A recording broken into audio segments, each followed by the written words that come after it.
नमस्कार दोस्तों, आज हम बात करेंगे 7 नवंबर 2023 के बारे में। दिन रहेगा मंगलवार। निफ्टी और बैंक निफ्टी किस तरीके से कामकाज कर सकती हैं उसको समझ लेते हैं।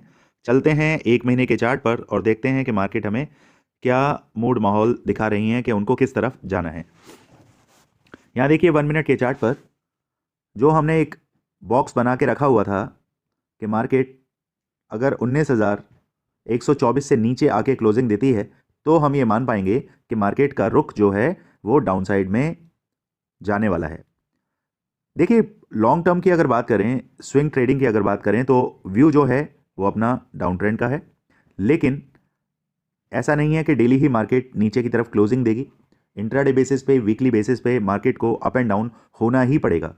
ये मार्केट की फितरत है। इसको समझने के लिए हम लॉन्ग टर्म व्यू के साथ साथ फिर स्विंग ट्रेडिंग का पॉइंट ऑफ व्यू समझेंगे और उसके बाद इंट्राडे का भी पॉइंट ऑफ व्यू समझेंगे।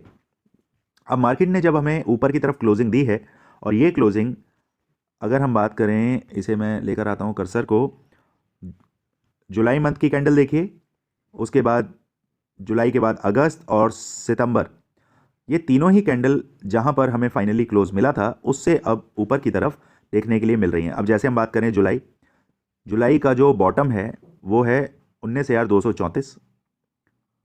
अगस्त का जो बॉटम है जो उसने क्लोजिंग दी है वो दी है 19,253 पर, और सितंबर का जो बॉटम है वो है 19,255।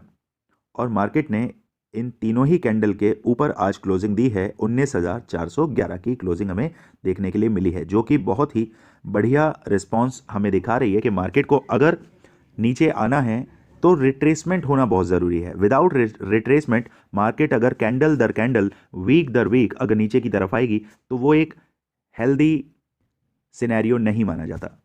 मार्केट को अगर नीचे आना है तो पहले वो 100 पॉइंट नीचे आएगी, फिर 30 पॉइंट ऊपर जाएगी, फिर उसके बाद 50 पॉइंट नीचे आएगी, फिर 20 पॉइंट ऊपर। इस तरीके से अप एंड डाउन, लोअर लो और हायर हाई के आपको कॉन्सेप्ट देखने के लिए मिलते हैं। चलिए अब समझ लेते हैं वीकली टाइम फ्रेम पर मार्केट हमें क्या समझाना चाह रही है।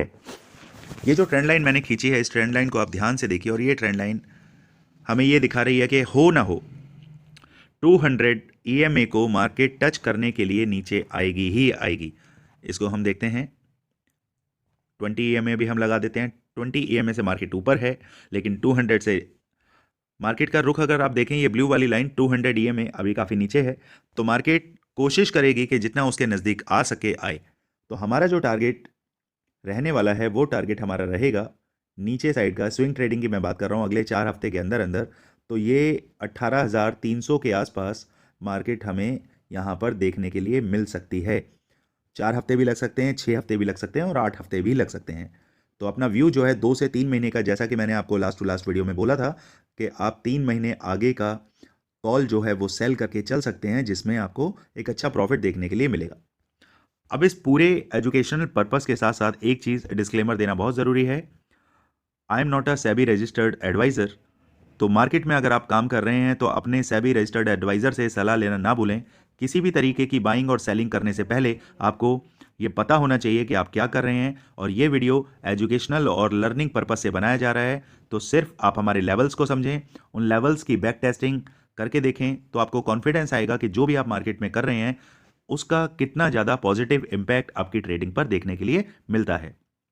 और साथ ही साथ ये ध्यान रखें, आपके किसी भी तरीके के प्रॉफिट और लॉस की जिम्मेदारी हमारी चैनल की नहीं होगी। Thank you so much. अब आगे बात करें, हम चलते हैं वनडे के चार्ट पर और वनडे के चार्ट पर देखते हैं कि मार्केट यहाँ पर अभी किस तरीके से रिएक्ट कर रही है। यहाँ देखिए मार्केट ने अभी लगातार जिस तरीके के डोजी कैंडल बनाए हैं, ये डोजी कैंडल और लगातार मार्केट गैप अप जो ऊपर की तरफ चल रही है, ये एक हेल्दी रिएक्शन नहीं माना जाता। ये हेल्दी रिएक्शन इसलिए नहीं माना जाएगा क्योंकि मार्केट में देखिए अभी वनडे के चार्ट पर ये गैप अभी बाकी है।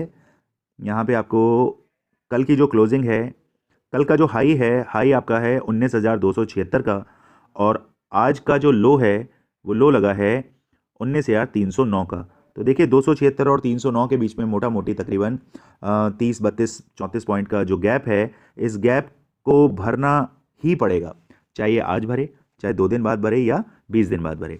अगर मार्केट अपने गैप को फिल करते हुए नहीं जाएगी तो एक बहुत ही आपको रिएक्शन, एक अनहेल्दी रिएक्शन देखने के लिए मिलेगा, जिसका इम्पैक्ट मार्केट कभी भी अपने ऊपर नहीं पड़ने देती। और जैसे ही आप ये भूल जाएंगे कि ये गैप यहाँ पर छूट गया है, उसके बाद मार्केट अचानक से उस गैप को किसी भी दिन भरने के लिए एक बहुत बड़ा रेड कैंडल बना सकती है।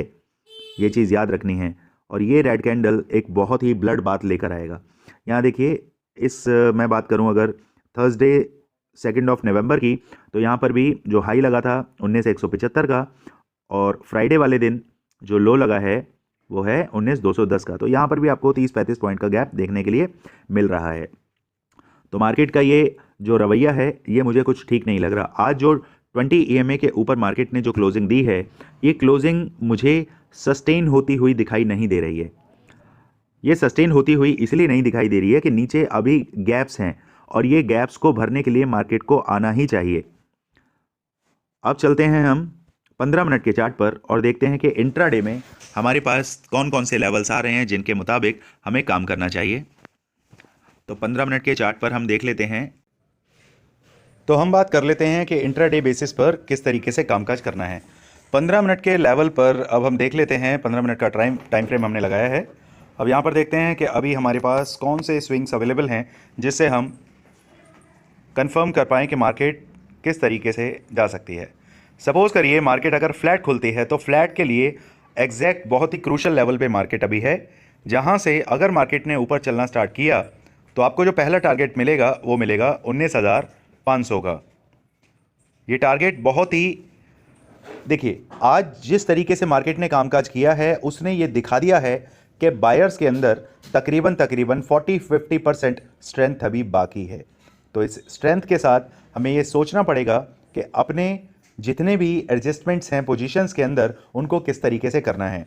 तो इंट्राडे ऑप्शन बायर की अगर मैं बात करूं तो सबसे पहला लेवल जो अगर फ्लैट खुलती है तो पहला लेवल बुक करेंगे आप 19,460 के आसपास और दूसरा टारगेट बुक करेंगे आप 19,500 के आसपास। मार्केट अगर गैप अप ओपन होता है और कहीं आपको 19,480 के आसपास मार्केट मिलती है तो वेट करिए। 19,500 के आसपास आने के बाद फिर आपको एक पुट का ट्रेड इनिशिएट करना है और पहला टारगेट आपका रहेगा 19,450 के आसपास और दूसरा टारगेट आपका रहेगा 19,400, जो कि अपने आप में ही एक साइकोलॉजिकल लेवल भी होता है। अब अगर मार्केट गैप डाउन ओपन हुआ तो क्या करना है। मार्केट अगर 20 EMA यानी कि तकरीबन 362 के आसपास, 19,370 के आसपास अगर आपको देखने के लिए मिले तो वेट कीजिए। अगर 20 EMA को तोड़ के मार्केट उसके नीचे क्लोज होता है तो आपका पहला टारगेट रहेगा 19,315 और दूसरा टारगेट आपका जो रहेगा वो रहेगा तकरीबन वेट, ये टारगेट हमारे पास आ रहा है 19,277। इस तरीके से मार्केट में आपको लेवल्स का पता होना चाहिए। लेवल सेट कर चुका हूं, आप डायरी पेन लेके लेवल्स को लिखिए और अपने चार्ट पर इनको मार्क करना ना भूलें। अब देखते हैं कि बैंक निफ्टी में कामकाज किस तरीके से किया जाना चाहिए। देखिए हमारे लेवल्स को जिस तरीके से मार्केट ने रेस्पेक्ट किया है और 20 EMA का सपोर्ट लेकर मार्केट ऊपर गया है, यहाँ पर भी पोजीशन हमें वही दिख रही है सामने कि मार्केट अगर फ्लैट ओपन होती है और 20 EMA को क्रॉस करती है जो कि 43,531 है, अगर इसके नीचे मार्केट चलने लगती है तो आपका पहला टारगेट रहेगा 43,400 और उसके बाद दूसरा टारगेट आपका रहेगा 43,288 के आसपास। मार्केट अगर उसके नीचे भी सस्टेन होती है तो फिर आपके पास अगला टारगेट है 43,194 के आसपास। बस इसी तरीके से मार्केट में आराम से काम करते जाइए और इंट्राडे बेसिस पर एक चीज़ का हमेशा ध्यान रखें, लॉट साइज़ कम होने चाहिए। मार्केट जब सेटअप के ऊपर आए तभी काम करना है। कोशिश करिए कि 2-3 वीक आगे का कॉन्ट्रैक्ट आपको ट्रेडिंग के लिए इस्तेमाल करना है और जब आप ऑप्शन बाई कर लेते हैं, कोई ट्रेड बना लेते हैं, तो जल्दी ही उसमें से आपको प्रॉफिट लेके निकलना है। एज अ स्कैल्पर आपको स्कैल्पिंग करनी पहले सीखनी पड़ेगी। छोटा कैपिटल अगर आपके पास है तो उसको थोड़ा थोड़ा बिल्ड करते जाइए। प्रॉफिट की इच्छा ना रखें कि आपको एक मोटा प्रॉफिट मिलेगा एक ही ट्रेड में, 10,000 की चीज़ 25,000 हो जाएगी या 18,000 हो जाएगी, ऐसा नहीं होने वाला। 10,000 की चीज़ जैसे 11 हो बाहर आ जाइए, फिर ट्रेड का सेटअप का वेट करिए, उसके बाद ट्रेड लीजिए। दिन में 2 से 3 ट्रेड इनफ हैं, इससे ज़्यादा ओवर ट्रेडिंग करेंगे तो नुकसान उठाएंगे। चलिए दोस्तों, मिलते हैं कल मार्केट में। Thank you so much.